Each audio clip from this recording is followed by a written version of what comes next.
The Sandman Ending Explained. The long-awaited show finally hit our screens, which allowed us to enter the dreaming world, witness the dreams and nightmares in the waking world, take a trip back in time as early as the 14th century, and see the walls of both worlds come close to destroying the world as we knew it. It was a show that was certainly worth the wait, and with a lot happening within it, I thought I'd recap the show, break it down, and explain all that happened. So let's get into it. Here is the Sandman Ending Explained. Just to let you know, this video will contain spoilers. This show did a great job in setting up the universe that we were about to spend 10 hours of our time in. From the moment that it began, we saw Dream be captured by mistake and held captive for over a century, due to the fact that an individual named Roderick wanted to summon death to bring his son back from the dead. Whilst Morpheus was away from his realm for over 100 years, we saw it crumble and get abandoned by all of the people that once resided there, other than Lucian. This was when we saw the motives and intention of the first 5 episodes of the show be established, as it certainly felt like the show was split in 2 halves, with there being a mid-season climax at the end of episode 5. Whilst Dream was captured, over the course of the century, we saw that his 3 main possessions and tools were sold and moved their way all around the globe and through the realms. There was his helm, which was with a demon in hell, his bag of sand, which was with somebody that Joanna Constantine was once in relations with, and there was also his ruby that was being held by Roderick's former lover's son, John. We saw the first 5 episodes focus on Dream acquiring those tools back in order for him to have the power to rebuild his kingdom, so it's exactly how it was prior to his capture, and in order for the world to not be without dreams, which we were told would then result in the end of humanity as we knew it. We first saw him retrieve his sand from Joanna, which was the easiest of them all. She was a somewhat familiar name that he'd worked with the descendants of in the past, as far back as the 16th century, and also many other times since, so it was a somewhat familiar encounter for Morpheus. We saw her take him to her former partners, where he was able to take the sand out of her hand quite comfortably. We saw the damage that it had done to her, as the tool was not made for mortal use, and that is what she was. This was the first time that we saw any kind of compassion from Morpheus. Throughout the entirety of the show, there was an internal battle that he was facing, about the way that he treated humans, and forgot the very fact that humans and dreams coexist together because of one another. Without one, the other ceases to exist, and it took the entire season of the show for him to come to terms with that. He first expressed this when he allowed her to die peacefully in her sleep. Following the retrieval of the sand, we saw him enter hell and get through the gates whilst arranging a meeting with Lucifer. This was so that he'd be able to get his helm back. We saw them partake in a battle, which it was made clear to us from the off that it would be difficult for him to win because, as Dream stated himself when he stood at the gates, Lucifer is the second most powerful being out there, only behind that of the Creator. So embarking on a battle with Lucifer felt like it was going to be a losing game. We saw them partake in a battle where it looked like Dream was going to lose, but he defeated the move of anti-life by stating that of hope, something that's undefeatable, because hope is the very thing that allows everything to exist, and potentially happen someday, almost another variation of a dream. And we saw how powerful this was in episode 5 as well. He retrieved his helm, and we heard Lucifer say one day that she will destroy him, which was a moment that foreshadowed the ending, and the final scene that we saw in the show. The final item we saw him then go off to retrieve was his ruby. This was something that John had and was using in order to start to create his perfect world. I was a fan of the character John, and I thought he had everything that the show needed to create the perfect villain. My one critique would be that I just wish we got to see more of him. We saw in episode 5 he spent the entirety of it using his ruby to make everybody be honest, and starting the creation of this world with no lies. This was when we saw that it erupted into pure chaos, and we saw that a world with no lies was a world that was filled with destruction. We had the revelation that lies go hand in hand with the dreams that people have. Dreams are what keep people alive, but once they're taken away and their dreams are robbed of them, then destruction and devastation is what it becomes. As what's the point in living if there's nothing to dream for? We saw John try to defeat Morpheus, but instead he ended up destroying the ruby and thus transferred the power of it back to Dream, allowing him to hold all of the power.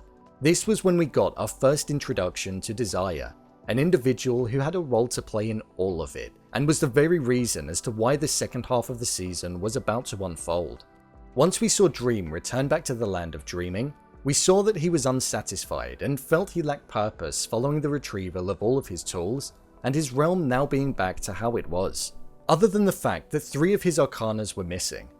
This was the Corinthian, Fiddler's Green, and Gold. The entirety of the second part of the season was focused on an individual called Rose Walker, who held a lot of power without even realizing it, and was the very reason why disruption was occurring in the waking world and the dreaming world. Her brother was being cared for by her father, and she was being cared for by her mother, but they lived in separate parts of the country following a divorce when she was younger. But following her mother's death, she wanted to seek out her brother, but he was uncontactable by her due to now being in foster care. Rose Walker was considered a Vortex, which is considered a mortal that has the ability to transfer through other people's dreams, but it also has the power to be able to create and destroy entire worlds. We found out that she was related to an individual called Unity, who was cast into a lifetime of sleeping when Morpheus was taken back in 1916. We saw this very scene play out in the first episode of the show. She was the last remaining victim of the illness that was considered to be called the Sleepy Sickness. And with Rose being the Vortex, it meant that Morpheus had to kill her, due to the damage that it was causing. Cracks were forming, mortal beings were having real things happen in the waking world as repercussions of the dreaming world, such as Rose's neighbor being pregnant by her dead husband in her dream and carrying it through to the real world. Rose used her powers of dream hopping as a way of finding her brother Jed's location, where he was being mistreated by the foster carers. All the time that this was going on, we saw the Corinthian, who was an individual that was killing humans on the earth for his own satisfaction, and was essentially considered a hero amongst a group of collectors, which were essentially serial killers. He'd shared this dream with them, and they were all carrying it out based on what he'd spread over the past century in the waking world. The Corinthian came and collected Jed as a way of luring Rose towards him, due to the fact that he wanted to use her as a way of causing damage to the waking world, but we saw her express her power and use it as a way of breaking free from the manipulation that he was trying to express. She saw sense and knew what had to be done.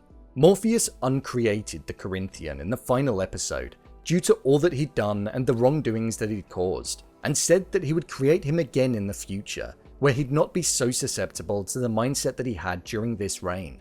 The Corinthian was behaving the way that he was because he wanted out of his existence as he knew it. He wanted to know what it was like to be human, and this was his way of doing so. He was always against Morpheus and didn't enjoy being ruled by him, so this was an alternative way for his existence to be. This was another point where we saw Morpheus express some kind of subjectivity to the actions that the Corinthian did, and removed the dream of being a killer in their mind. He made them see the reality of what they'd done, the pain that they caused their victims and the family of their victims, and made them spend the rest of their lives understanding the suffering that they'd caused. The climax of the season then started to unfold right in front of us. The dreamlike state that Rose was in was starting to implode. All of the dreams of the people around her and the people she cared about were merging into one, and causing them to be destroyed. A barren wasteland with herself in dream was all that was left. It was here where we saw that Morpheus was about to kill her, when Gilbert then came in, who he knew was Fiddler's Green based on the revelation moments earlier. I thought it was quite apparent that he was going to be Fiddler's Green before it was revealed to us, just due to the elements of mystery that surrounded the character, and the differentiating factor between himself and the other humans that lived in the house. He himself, just like the Corinthian, wanted to know what it was like to be human, so it's definitely a burning desire of them. Prior to this happening, Unity went to see what her life would have been like if she didn't spend the entirety of her life in sleep, and it was here where we then found out that she was actually supposed to be the Vortex of this lifetime. However, due to her being in a state of sleep, it was transferred through to Rose, her great-granddaughter, due to her being awake at the time. This was then when in the dreaming world, Rose took what made her the Vortex out of herself, and put it within Unity, who it was supposed to be with all along.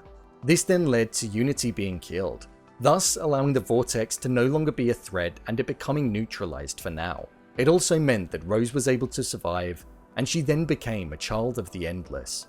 With Lyta having a baby that was born out of a dream and not being conceived in the waking world, Morpheus did state that he was going to come back and get the child in the future.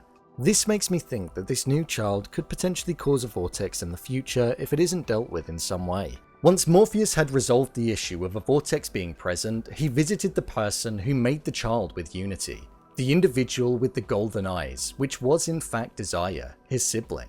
They'd planned to create a vortex and mess with the realm of the dreaming world, which he'd failed to do. Morpheus threatened them with the wrath of himself and the rest of the family, including death, where Desire then seemed to understand the consequence. But I don't think that's the last we'll see of them and the meddling that they'll do. Following this, we then saw Morpheus go back to work in creating new dreams and nightmares to replace the Corinthian. We then saw that he recreated Gold. He did this due to the fact that although she was a nightmare, she'd spent the past century when Morpheus was captured being a dream. A lot changed whilst he was held captive, and it was something that he failed to realize until he got to the end of the season. Once we got to the end of all that was going on there, we ended up in Hell, where we were led to a few clues about what Season 2 could potentially entail. It looked as though Lucifer is most likely going to be sticking to her word about destroying Morpheus in the future. Azazel then appeared, who is a co-ruler in Hell alongside Lucifer, and stated how it wanted to expand the borders of Hell, invade the dreaming world, and make Hell's borders as far expanding as possible. Following this, we then heard how Lucifer was going to do something that's going to make God absolutely livid, and would bring Morpheus to his knees. At the end of the show, we saw a different Morpheus, a more compassionate ruler that was more of an empath, and was able to see individuals for who they were, rather than what he created them to be. He also had a mutual understanding of humankind, and realized that they were both there to serve each other. This was also made clear when he referred to the individual that he'd visit every 100 years as a friend in the more recent time, showing that he had changed. I thought this show was great. It was everything that it promised to be and more. With a setup for Season 2, I think the ante's going to be upped, and with Lucifer looking like they're going to be one of the main villains, along with the introduction of God, it's going to be an interesting one for sure. So, there you have it, the Sandman ending explained. What did you think of the Sandman? Leave a comment down below, and don't forget to subscribe. I'll see you next time.